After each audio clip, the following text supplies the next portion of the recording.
Garlic. Kaya dinamihan ko siya ng garlic to boost the immune system.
Nilagyan ko na siya ng salt.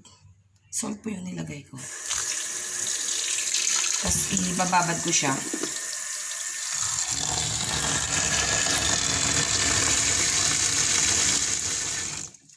Lagyan ng asin para pampaalis nung ano niya, pait. Babad muna natin konti.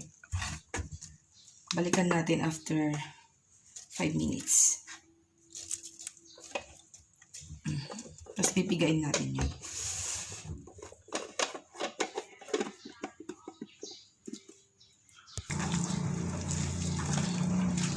Tapos kailangan nating lamas-lamasin. Ganyan. Ganito lang. Para maalis yung mga pait-pait niya. Hanggang sa siya ay lumambot.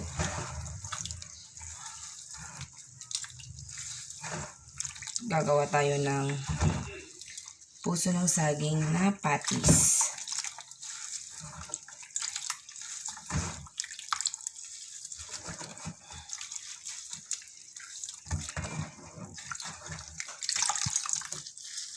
Parang naglalaba lang.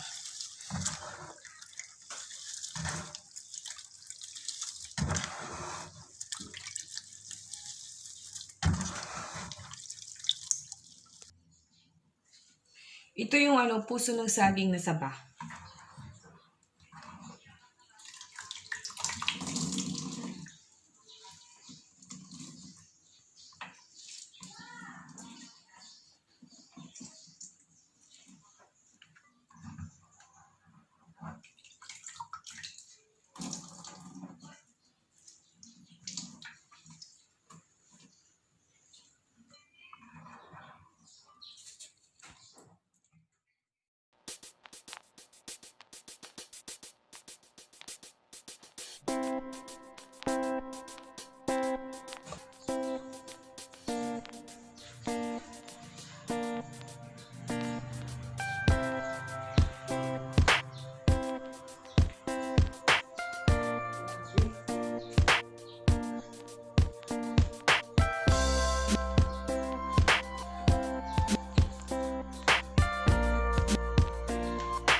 Mix all together the ingredients.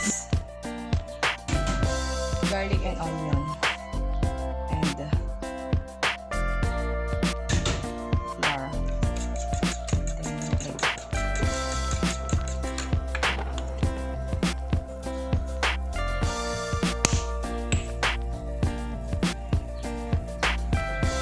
Black pepper. Dalawang klase yung nilagay ko, yung powder na pinong-pinong, tapos yung isa yung hindi masyadong ano, kasi kailangan natin na i-mix na lahat ng mga ingredients bago tayo maggawa ng patis. So then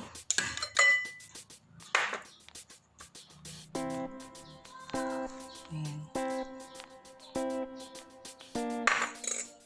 Ganyan lang.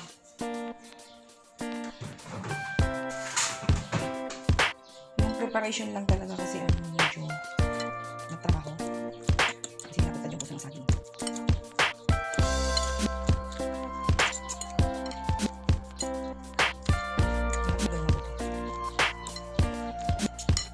Yung kalpin na lang dito.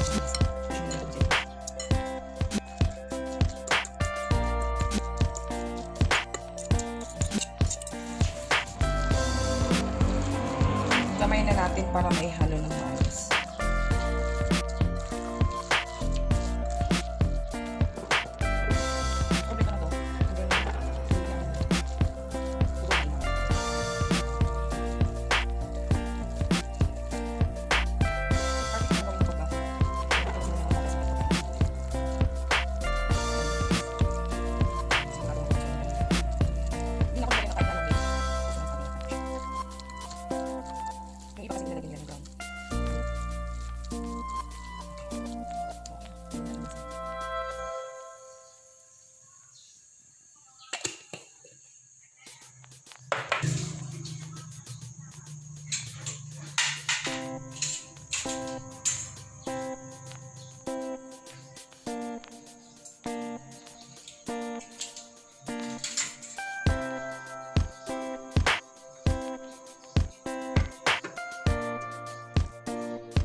Pwede na mag-prito.